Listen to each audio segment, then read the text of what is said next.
Hello, muntinam kanami teo zause na bon zawin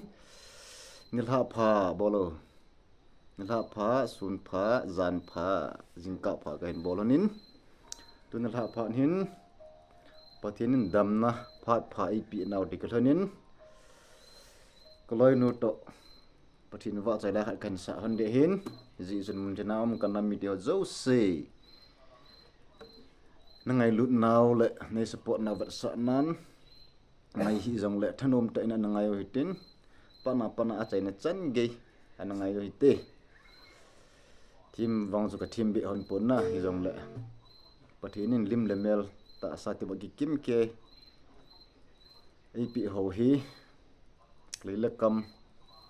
ông ngày ta ama vợ chạy nên ngày bị hầu hi tan ti ni lo ma tan ti ni lo ama iwa soi jing diu hi ei simpau hingjing pathinin ei dei sa pi pe nu khat cho hin hi ji chun thip lo man hello wa soi dia lom thang wa dia lom choya dia lom ei simpau hingjing pathin chu pat sia wa soi ding choya dia lom hi ya chu kenin jong pakai pathin wa chala kan sa ande hi chu nu estal le nu thian kimin asa opa kai nei puina lam thonga hin tila jo kan sa hande hei kanam mi te ho thanum te nangai te o nal de bin sa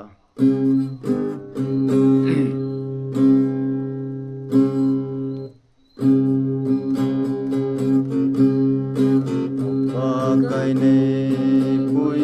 lam thong a hin lam su lam to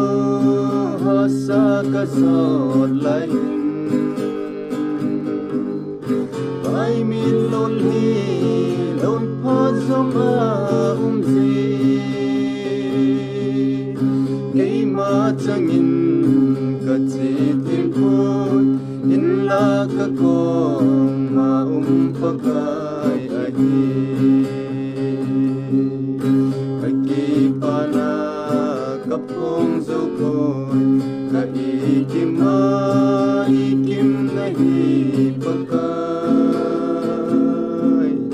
Kahin nei kai kaleng dingin Kate pen le ngai pen nahi pakai Opa kai nei puina lam thong a hin van noi ke ma bangin nei the le chun kal hing zo koi nei ngai da min pakai i dia ke bang bep nei hen hum na thu phong zal dinga nei son mai Kakipana kapong zokoi Kaikim nahi pakai Kahin nei kai kaleng dingin Kate pen le ngai pen nahi pakai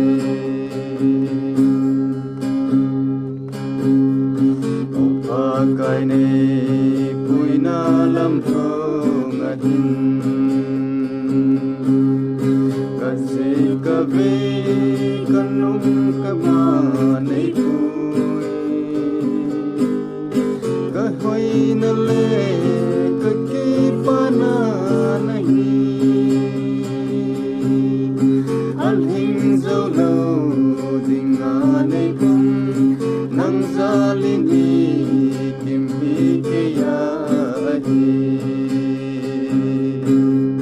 Kakipana kapong zokoi Kaikim nahi pakai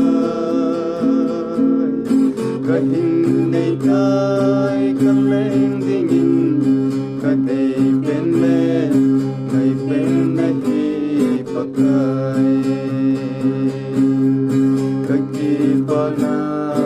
gặp phong dấu khôi cái ikin ma ikin nahi pakai cái hin nei tai kan leng dingin cái de pen le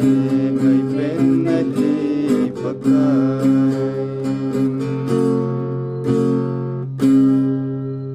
amen amen amen. Okay guys, team hi an zong leng pathin wa choina la ka hin sa han chu chan chu hin tin a ban phar zong le pathinin damna phar phai pi wa hele ka hin sa bom kin han de hin ji chun a ban video ki mu ki taka 7 pathinin yum naumun cha damna ai piu han lang ai chingjing taw han sayo na bon chawin zan pha ni khu pha sita ni khu pha jingka pha Zingka ke nya dinga hi tui zan hi ji chun miu si zan pha mang phatau te dam sel taw den awan video pha le dam seleng ki matu git taw te guys ka ki pa hone thanom ta nen vet pi dig ji ke pa avin na chung chi wa ke pa thu khan sai hone okay guys